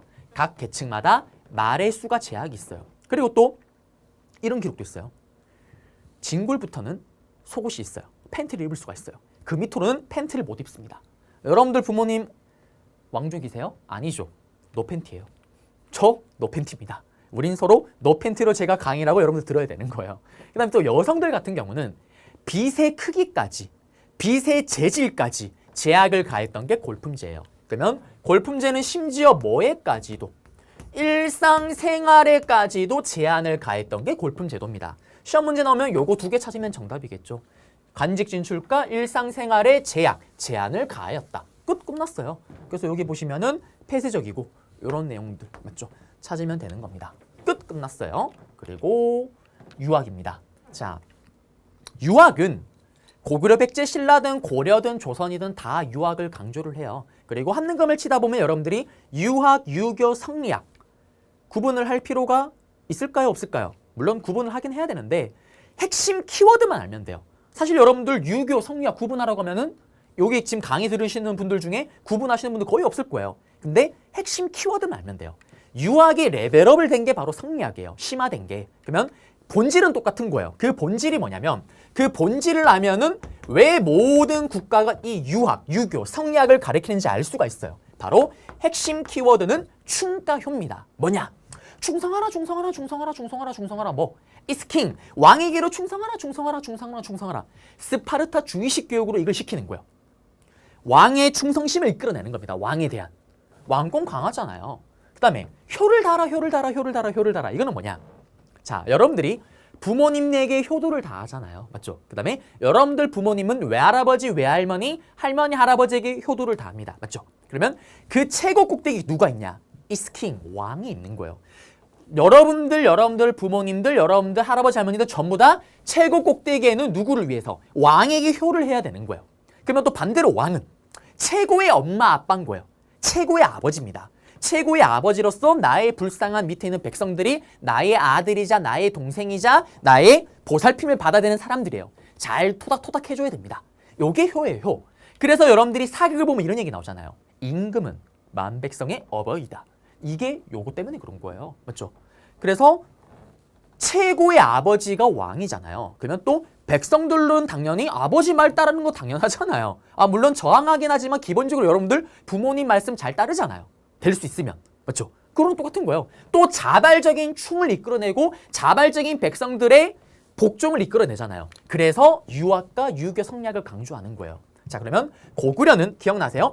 소수만이 다녔다라는 학교. 바로 소름 3당 콤보의 주인공 율령반포 불교공인 태학을 세웠던 요거 소스링 왕 때 이때 만든 학교에서 유학을 가르치는 거예요. 충을 이끌어내는 거죠. 그 다음에 경당 요거는 기본은 아니지만 심화에서는 이게 고구려의 학교로 시험 문제로 나오게 돼요. 고구려과다라는 거 아셔야 됩니다. 정확하게 언제 만든지는 추정 불가예요. 대략적으로 보통 일반적으로 장수왕 때로 추정을 합니다. 수도에 만들었더라면 이거는 지방에 이제 경당을 만들어서 유학을 가리키는 거죠. 그 다음에 백제는 오경박사, 유학경전 5개를 마스터한 박사라는 거예요. 제가 지금 뭐 박사 과정을 밟고 있기도 하지만 요런 거 박사를 하면 지금이랑 똑같아요. 한 분야에 박사를 냈다 그러면은 그 분야에 대해서는 그래도 어느 정도 완성된 사람이구나, 잘 알고 있는 사람이구나. 5개 경전을 마스터한 박사, 역박사, 계산하는 거, 하늘의 별자리 읽는 거, 의박사, 의학을 마스터한 사람. 이때 백제는 또 그런 것도 있어요. 와박사, 기와를 잘 굽는 박사. 이런 식으로. 그리고 이 오경박사에서 이제 유학경전 가르치는 거고요. 마스터한 사람이고. 신라는 요거 아셔야 돼요. 임신서기석. 자, 또 그런 분들이 있어요. 임신서기석 그러면 선생님, 임신? 응이에요? 임신?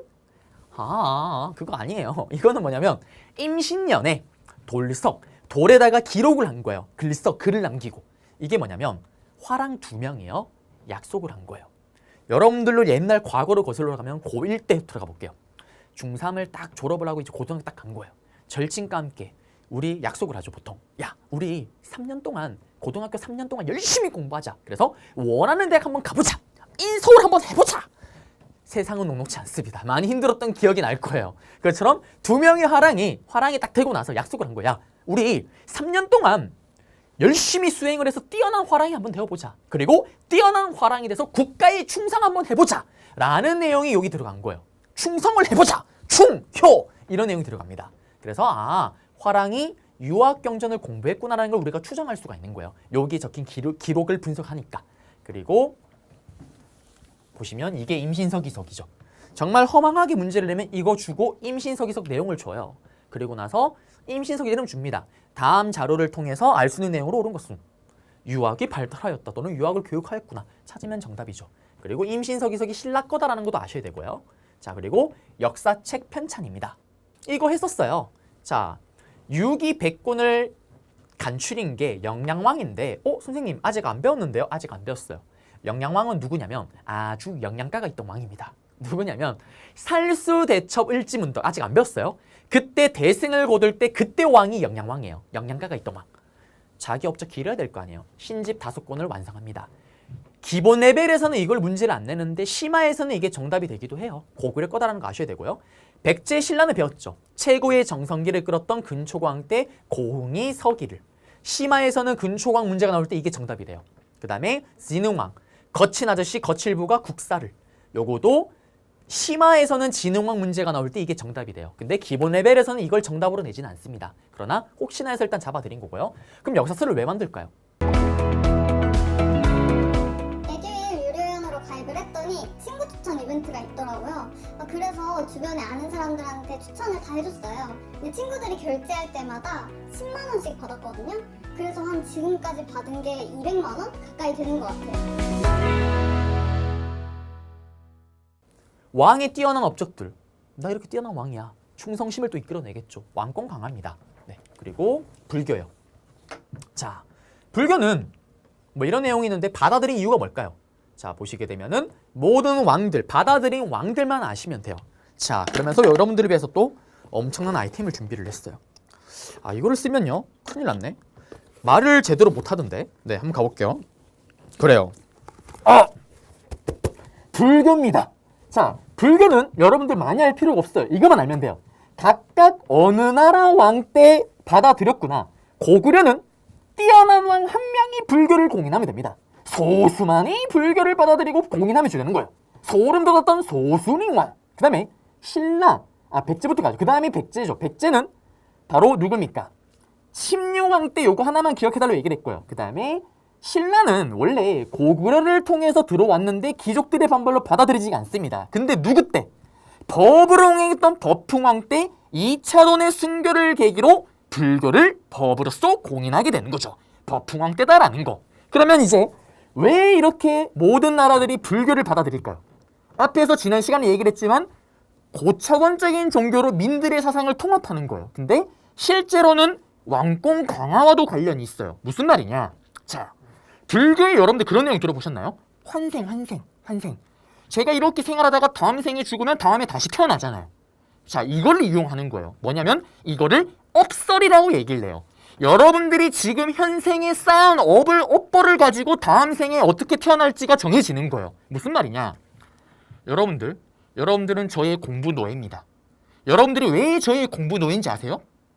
전생에 여러분들은 아주 큰 죄를 지었기 때문에 지금 이렇게 공부 노비로 태어난 거예요. 그러면 여러분들이 어떻게 지금 저의 수업을 열심히 듣고 열심히 공부하면 다음 생에는 더 나은 삶을 살 수가 있다라는 거예요. 좀 쉽게 풀면은 야, 너 왜 노비인지 아니? 너 전생에 살인마였어. 너 전생에 대역죄인이었어. 그래서 지금 이번 생에 나의 노비로 태어나서 이렇게 고생받고 있는 거야. 그러면 노비들이 이런 젠장 어차피 망한 인생 막 살래요. 그러면 제가 뭐라고 얘기하냐? 야, 너 지금 막 살면 다음 생이 어떻게 되는지 아니? 다음 생이 이제 사람이 아니야. 방앗개비, 메뚜기로 태어날 수가 있어. 그러면 어떡해? 지금이라도 늦었지만 노비로서 내 말을 잘 들으면 다음 생에는 나처럼 태어날 수가 있어. 라는 게 바로 업설입니다. 네, 어지러워요. 자, 그래서 이런 식으로 또 이용했다라는 거고요. 자, 보시면은 우리는 왕들만 기억하시면 되죠. 바로 소스리왕, 침류왕, 맞죠? 그 다음에 버풍왕 때 2차돈의 순교를 계기로요. 그리고 버풍왕은 왕으로 단독으로 시험에 나온다고 얘기를 했었고요. 소스리왕도 마찬가지고요. 그리고 보시면 각각 이렇게 받아들였다라는 거고, 네.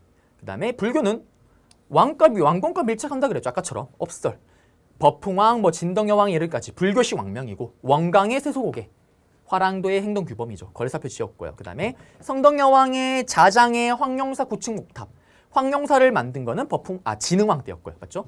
자, 그리고 여기 잡아드렸고, 그 다음에 도교입니다. 도교는 시험에 단독으로 나와요. 시험에 단독으로. 자, 여기는 또 판소로 가볼게요.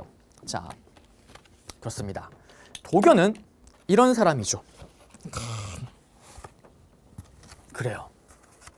아주 힘들어요. 자, 도교는 핵심 키워드를 잡아주셔야 돼요. 자, 우리 불교 잠깐 얘기했잖아요. 불교는 스님들의 최종 목표가 뭘까요? 부처가 되는 게 최종 목표예요. 그러면 도교에 있는 우리 도사는 최종의 꿈이 뭘까요? 이겁니다. 바로 신선이 되는 게 최종 목표예요. 그러면 여러분들 신선이라면 참 와닿지가 않는데 신선은 이거예요. 산신령님. 이도끼가 이도끼냐 여도끼가 이도끼냐 에헴 그 산신령님. 근데 여러분들 그 금도끼 은도끼 나오는 산신령이 잘 생각해봐요. 어릴 때 여러분들 전래동화 이런 거 보면은 수많은 산신령을 만났는데요. 그 산신령 중에 혹시 죽었다라는 사람 본 적 있어요? 없어요. 맞죠? 자, 산신령은 죽지 아니합니다. 불사신이에요. 불로 장생을 꿈꿨던 게 바로 도사들의 목표입니다. 신선이 돼서 영원히 사는 거죠. 이런 내용을 담고 있는 게 바로 도교예요. 자, 그러면 시험에는 어떻게 나오냐? 끝났어요. 이거 설명 나와요. 그래놓고 다음 종교와 관련된 유물로 옳은 것은, 유물 사진 던져놓고 다음 유물과 관련된 종교에 대한 내용으로 옳은 것은.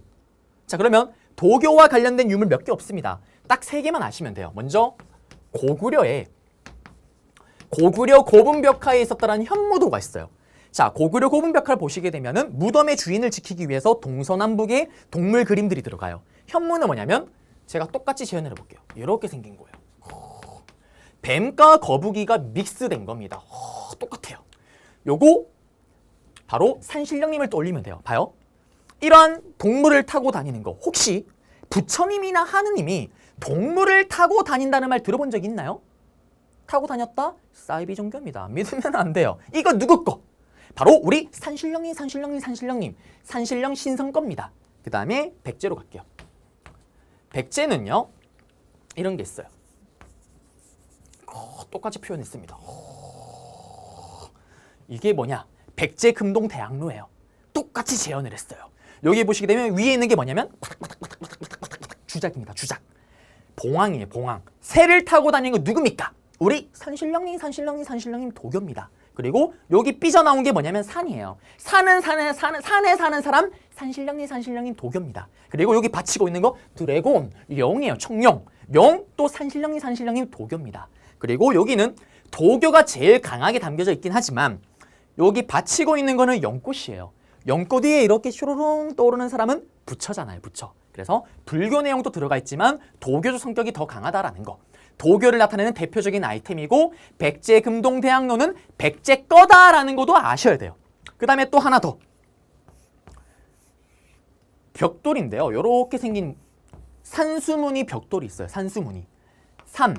산가 물에 있는 사람. 산을 표현한 거예요. 요 산에 사는 사람 누구? 우리 산신령님. 신선. 맞죠? 도교와 관련된 아이템 유물이다라는 거 다 잡아드렸습니다. 그러면 들어가 볼게요. 다시. 자, 보시게 되면 도교예요. 도교를 보시면 산천숭배, 신선사상. 맞죠? 그다음 불로장생이고요. 고구려 영계소문이 한때 귀족 세력들 불교를 견제하기 위해서 도교를 일부러 힘을 키우기도 해요. 그 다음에 백제 귀족의 사택지적, 사람 이름이에요. 이 사람이 죽을 때 세운 비석에 보면 이런 얘기가 있습니다. 세상 덧없다. 뭐 별거 없다. 이러면서 인생 무상을 논해요. 도교와 관련 내용이 들어갔다라는 거고 중요한 건 이겁니다. 사신도의 현무도, 산수무늬 벽돌, 백제금동대학로. 실제 유물 사진 볼게요. 맞죠? 여기 백제금동대학로입니다. 제가 그린 거랑 똑같아요. 화려합니다. 그 다음에 여기 현무도. 청룡도 마찬가지예요. 이것도 도교를 담고 있는 거고요. 여기 보시면 산수무늬 벽돌. 맞죠? 이거 고구려 거, 백제 거다라는 것도 아셔야 됩니다. 네. 그리고 여기 보시면 이게 사택지적비고요. 그 다음에 이게 무령왕릉에서 발견된 지석이에요. 여기 보면은 토지신에게 뭐 땅을 사고 이런 내용이 들어가요. 이것도 도교와 또 관련이 있구나. 산신령과 관련이 있구나. 이런 내용을 담을 수 있는 건데 기본 레벨에서는 이게 정답이 되지도 않습니다. 앞에 봤던 제가 얘기했던 그림을 그렸던 저것만 기억하시면 돼요. 네. 그리고 천문학입니다. 천문학은 하늘의 별자리 계산하는 거죠. 왕이 하늘의 뜻을 알고 있다. 이거는 왕권강화와 또 관련이 돼 있습니다. 고구려 이때 벽화가 있는데 나중에 천상열차 분야지도 각석. 이건 뭐냐면 나중에 조선시대에 가서 다시 한번 잡아드릴게요. 그리고 백제는 뭐 누각 박사도 있었고 역박사 뭐 일간 이런 게 있었다라는 거 중요하지 않습니다. 선덕여왕 때는 이거 아셔야 되죠. 첨성대가 신라 거다라는 건 아셔야 됩니다. 그리고 선덕여왕 때 만들어졌구나. 설명 주고 첨성대를 유물 사진을 찾게끔 나오기도 해요. 여기 있는 것처럼 별자리를 관측했던 거. 네. 그 다음에 근속기술 발달. 몰라도 되고요. 고구려. 그 다음에 백제는 기억나세요? 칠지도. 근초고 왕태로 추정을 합니다. 누구와 누구와의 교류. 백제와 외와의 교류. 그 다음에 끝났고요. 보시면은 여기 칠지도. 이거는 신라 금관이고요. 제가 썼던 거고. 그 다음에 고분 양식이 있는데 자, 요 고분 양식 같은 경우는 좀 살짝 정리를 해야 되는데 판수로 먼저 가볼게요. 자, 고구려와 백제는요. 처음에는 전부 다 돌무지 무덤이라는 무덤을 만들어요. 그 다음에 신라는요. 똑같아요. 돌무지까지는 똑같는데 한 가지 단어가 더 추가됩니다.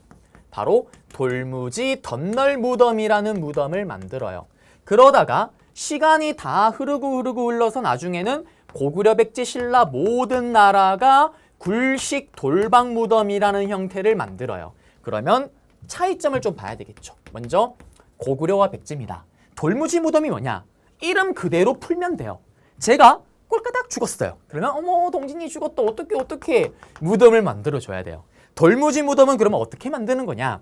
제가 죽고 나서 그 말 그대로 죽고 나서 그 위에 돌무더기를 까서 올리는 거예요. 제가 죽으면 그 위에 돌무더기를 그냥 까서 올리는 게 돌무지 무덤입니다. 끝이에요. 근데 문제가 있어요. 봐요. 이렇게 돌무더기를 깔면은 여기 무덤 안에 지금 공간이 있어요, 없어요? 공간이 1도 없죠. 그러면 여기에서는 벽화가 나올 수가 있다, 없다? 벽화가 나올 수가 없습니다. 맞죠? 그 다음에 여러분들이 희대의 도둑놈이 됐다 생각을 해보세요. 여기 들어가서 물건을 훔치기가 쉬울까요? 어려울까요? 파고 들어가면은 돌을 빼내면 돌이 또 무너지는 거예요. 그러니 도굴을 하는 게 쉽지가 않겠죠. 그래서 당연히 도굴이 잘 안 되니까 많은 유물들이 출토가 됩니다. 끝났어요. 옆으로 갈게요. 신라입니다. 신라는 돌무지 덧널 무덤인데 단어가 요거 하나가 추가가 된 거예요. 그럼 뭐냐? 제가 또 신라에서 꼴까닥 죽었어요. 그러면 나이스 나이스가 아니고 무덤 만들어줘야 됩니다. 어떻게 만드냐? 똑같아요. 돌무지인데 앞에 덧널이 하나가 더 추가됐잖아요. 덧널이 뭐냐면 나무 널판지로 덧대는 거예요. 우리 흔히 나무관 짜잖아요. 원래 정상적이면 그거 하는 거예요. 이런 오랑캐 같은 새끼들. 어떻게 높은 사람에게 무덤을 만드는데 어떻게 바로 돌을 까냐? 잔인한 애들. 그러면서 나무관을 짜고 그 다음에 돌무더기. 어떻게? 까서 올리는 게 바로 돌무지 덧널 무덤입니다. 근데 이것도 똑같아요. 왜? 나무관은 결국엔 썩어 문드러지잖아요. 이거나 똑같습니다. 그렇지만 요거 하나 차이가 있는 거죠. 요거 갖고도 장난질을 쳐요. 요 도면도를 좀 이따 PPT로 띄우겠지만 이게 들어가요. 제시문에. 다음과 같은 무덤 양식 또는 다음과 같은 무덤을 제작하였던 나라에 대한 설명을 옳은 것을 했을 때 여러분들이 돌무지 무덤에 대한 신라에 대한 걸 또 찾아야 되는 거예요. 이게 신라 무덤이구나. 골품제, 화랑도, 동시전 이게 또 정답이 되겠죠. 화백회까지. 맞죠? 찾아야 되는 거고 또는 무덤을 단독 문제로 내기도 해요. 돌무지 덧널 무덤은 똑같아요. 결국 나무 간 짠 것 빼곤 이거랑 똑같잖아요. 벽화가 어떻게? 당연히 나올 수가 없겠죠. 도굴이 쉽지가 않겠죠. 그러니 유물 부장품이 많이 나옵니다. 그리고 미끼 상품으로 잘 나오는 게 바로 천마총이라는 무덤에서 발견됐다라는 천마도라는 그림이 있습니다. 맞죠? 그러면 이거는 벽화일까요? 벽화가 아닐까요? 벽화가 아니다라는 거. 좀 이따 사진으로 보겠지만 요거는 천마도가 이런 말이 그려져 있는 건데요. 이런 말이 요렇게 그려진 건데 이거는 말 한 장이에요. 말 한 장. 요렇게 띠기딕 말이 요렇게 있으면 말에게 요렇게 앉히고 말 다리를 올릴 때 쓰는 그 말 한 장이다라는 거. 끝났고요. 이러다가 마지막에는 고구려 백제 신라가 마지막엔 굴식 돌방 무덤으로 갑니다. 요 무덤은 어떤 무덤이냐? 끊어야 돼 또. 봐요. 동굴 스타일의 돌로 된 방이 있다라는 무덤이에요. 동굴 스타일의. 자, 여러분들이 초딩으로 거슬러 올라갑니다. 엄마 손을 잡고 아빠 손을 잡고요. 룰루랄랄룰라 어릴 때 갔던 경험이 있을 거예요. 어디로? 동굴 대탐험 이런 기억이 있을 겁니다. 여름에 보통 많이 가죠. 그러면 처음 동굴을 가게 되면 무서워요. 엄마 나 못 가겠어요. 싫어요. 끌려 들어가면 엄마 너무나 이뻐요. 엄마 너무나 시원해요. 나가기 싫어요. 라고 했던 아름다운 추억이 있을 거예요. 그거예요. 굴식 돌방 무덤은 어떤 무덤이냐? 자, 동굴 생각해 보라니까요. 입구는 어때요? 코딱지만 하잖아요. 근데 들어가게 되면 안에 공간이 엄청 커지죠. 그 무덤 스타일이에요. 동굴 스타일에 들어가면은 공간이 커지면서 돌로 된 방이 있다라는 거예요. 그런 무덤입니다. 그러면 여기는 지금 공간이 커요, 적어요? 공간이 크잖아요. 그러면 여기는 뭐가 나올 수 있을까요? 벽화가 나올 수가 있는 거예요. 맞죠? 그리고 도둑놈들이 들어가서 어떻게 유물을 훔치기가 좋아요, 어려워요? 대빵 쉽죠. 들어가서 입구만 잘 찾으면 방으로 만들어져 있잖아요. 도굴을 하기가 용이하다라는 거. 네, 끝났습니다. 자, 그리고 백제는요. 하나 더 잡자라면 독특한 무덤이 있잖아요. 시험에 잘 나오는 거. 뭐 중국 남조와 교역을 했다는 걸 보여주는 증거. 뭐 무령왕릉. 여기는 어떤 내용이 들어가 있습니까? 누구와 중국 남조의 영향을 받았는데 여기 있는 이 무덤과는 달라요. 무슨 무덤? 마치 벽돌 기와집처럼 쌓아서 올린 무덤. 벽돌 무덤 형태가 등장을 합니다. 그리고 무덤의 주인인지를 나타내는 지석, 돌이 발견돼요. 그래서 무령왕릉인 걸 또 알 수가 있다라는 거. 요거 잡아드렸습니다. 자, 그래서 도면도를 한번 봐드릴게요. 자, 지우고 다시 본문으로 가시면은 돌무지 무덤 끝났고요. 맞죠? 자, 그 다음에 굴식 돌방 무덤 있습니다. 맞죠? 자, 보시면 벽돌 무덤 남조의 영향이고요. 돌무지 덧널 무덤 신라 거죠. 맞죠? 신라의 대표적인 무덤 양식이에요. 지금 보시면 다시 고구려로 가시면 초기의 돌무지 무덤인데 대표적으로 장군총이 있고 백제는 석총동 고분. 그래서 둘이 어떻게 백제 고구려 계통의 사람들이 내려가서 백제를 건국했구나 걸 보여주는 증거잖아요. 7층에 계단식 돌무지 무덤이 있었고요. 그 다음에 굴식 돌방 무덤 가면 강서대면 무용청 각조청 벽화가 등장하죠. 모주림 청장구조는 제가 발의 부분 갈 때 다시 한번 설명해 드릴게요. 그리고 요거 고분 벽화고요. 굴식 돌방 무덤이죠. 이거는. 그리고 백제는 처음에 돌무지 무덤 때 석총동 고분. 맞죠? 백제 건국 세력이 고구려 계통인을 보여주는 거고 위웅사, 웅징 때 이제 굴식 돌방 무덤. 요거는 심화 때는 구분을 좀 하셔야 돼요. 송상리 고분이 웅진식이구나. 그리고 이때 무덤 발견되는 거고요. 벽돌 무덤 기억나세요? 송상리 6호분입니다. 이거는 여기는 무령왕릉이다라는 거 맞죠? 벽돌 형태고 무덤 주인이 나타내는 지석 발견. 그 다음에 마지막은 굴식 돌방 무덤으로 갑니다. 부여 능상리 고분분이고요. 여기는 사비 시대다라는 거. 네. 그리고 신라는 돌무지 덧널 무덤 맞죠? 천마총, 특히 천마총은 벽화가 아니다라는 거. 호총이라는 곳에는 호우면 그릇 맞죠? 고구려가 신라에 많이 간섭을 했구나 걸 보여주는 증거 맞죠? 강개토 대왕을 기리는 제사도구였잖아요. 그리고 여기 보시면 이게 앞에서 봤던 거죠. 이 무덤의 스타일이 똑같습니다. 맞죠? 건국에 기여를 했구나 고구려 사람들이. 그리고 보시면 이게 벽돌 무덤 양식, 요게 굴식 돌방 무덤, 돌무지 덧널 무덤. 시험에 요 무덤 도면도를 그대로 던져버려요. 다음 무덤에 대한 설명으로 옳은 것을 했을 때 오답으로 여기 내용이 들어가기도 할 거고요. 중국 남주를 계승하였다. 삑 틀렸잖아요. 맞죠? 이런 식으로. 또는 이거 신라 거다. 신라 내용 찾으면 화랑도 골품지 이런 거 찾으면 정답. 그리고 여기 무령왕릉. 이거는 또 중국 남조와의 교류, 백제와 찾으면 정답. 요게 고구려 굴식돌방 무덤의 그 모주림 천장 구조인데 나중에 설명해 드릴게요. 천마총의 여기 천마도. 요거는 벽화가 아니다라는 거. 이렇게.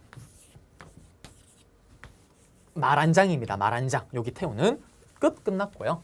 자, 그 다음에 무령왕릉에서 발견된 것들이에요. 이렇게 나오게 돼요. 요거 다 주고 다음 유물과 관련된 왕의 업적으로 오른 것은 22담로를 설치하였다. 무령왕 업적 찾으면 정답. 그리고 건축입니다. 자, 여기는 탑이 이제 등장을 하는데요. 보시면 시험에 나오는 탑들이 정해져 있어요. 먼저 백제의 익산 미륵사지 석탑. 무왕 때 세운 백제 최대의 미륵사지가 백제 최대 절이고요. 여기에 탑이 있어요. 좀 이따 이 탑이 시험에 나와요. 그 다음에 경주 황룡사는 진흥왕이 건립했지만 황룡사 구층모탑은 선덕여왕 때 자장이라는 스님의 건의로 맞죠? 자, 그리고 보시면 이제 탑이 시험에 나와요. 고구려는 나오는 게 없고요. 일단 익산 미륵사지랑 부여 정림사지가 백제 거구나라는 것도 아셔야 돼요. 그 다음에 신라의 경주 분황사 모전석탑, 황룡사 구층목탑이 다 신라 거구나라는 것도 아셔야 돼요. 여기는 신라 통일되기 전의 탑입니다. 자, 그러면 익산 미륵사지 석탑을 먼저 보시게 되면요. 탑이 이렇게 생겼어요. 자, 지금 현재 남아있는 탑 중에 제일 오래된 탑이에요. 최근에는 보수가 됐는데 이게 원래 보수가 안 됐어요. 일본 애들이요. 여기 뒤에다가 시멘트를 발라버린 거예요. 그래서 보수가 안 됐습니다. 근데 최근에 이제 보수를 하고 있고요. 그러면서 시험에는 아직도 요 사진이 나와요. 그래서 아까 얘기했던 것처럼 현존 남아있는 탑 중에 가장 오래된 탑, 백제의 탑이다. 요거 찾으면 정답이에요. 설명 주고 탑 사진 찾으러 갑니다. 그 다음에 여기 보시면 부여정림사지 5층 석탑. 요거도 목탑 양식을 계승한 건데 백제 거다라는 거 아셔야 되고, 항상 나올 때 뭐냐면 백제가 나중에 멸망할 때요. 당나라의 소정방이라는 장군이 여기 지역으로 들어오는 거예요. 그리고 백제 탑을 딱 발견을 합니다. 이 탑을요. 그리고 여기다가 백제를 멸망시켰어. 나 대단한 것 같아. 백제를 평정했다라고 해서 여기에 글씨를 썼던 거예요. 여기에. 그래서 향후 예전에는 이거를 백제를 평정했던 탑이라 그래서 평제탑이라고 부르기도 했었습니다. 요 설명이 나올 때 요 탑 찾으면 정답이에요. 백제의 미술을 제대로 보여줍니다. 보시면 여기가 좀 약간 다른 탑보다 좀 길어요. 그러니 어떻게 되면 시선이 딴 데로 안 뻗어나가요. 여기로 탁 집중이 됩니다. 이런 아름다운 예술미, 비례미가 들어간 게 바로 이 부여정림사지 석탑이고, 방금 소정방 평제탑 얘기가 나올 때 요거 찾으면 정답이에요. 그리고 분황사 모정석탑. 자, 분황사 모전, 깎을모, 전이 뭐냐면 벽돌전이에요. 벽돌 양식이잖아요. 벽돌처럼 쌓아서 올린 벽돌 양식을 이렇게 모전석탑이라고 불러요. 방금 제가 얘기했던 내용이 제시문에 들어가는 거예요. 벽돌 형태로 쌓아 올렸대요. 경주 신라에서 만들어진 거, 신라에서 만들었대요. 이거 찾으면 정답이에요. 사진에서. 끝났습니다. 그 다음에 불상. 여기 하면 끝인데 이제 보시면 고구려 영가 7년명 금동 열의 입상이 있어요. 보시면 이거예요. 크기가 7cm밖에 안 돼요.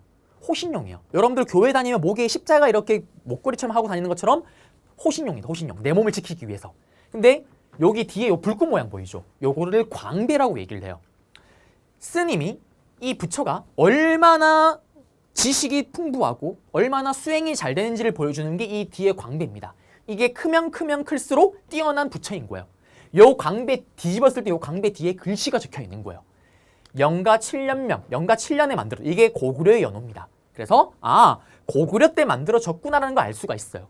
방금 제가 얘기했던 내용이 다 들어갑니다. 광배, 불상 뒷면에 고구려 불상이면 알 수 있는 글이 적혀 있대요.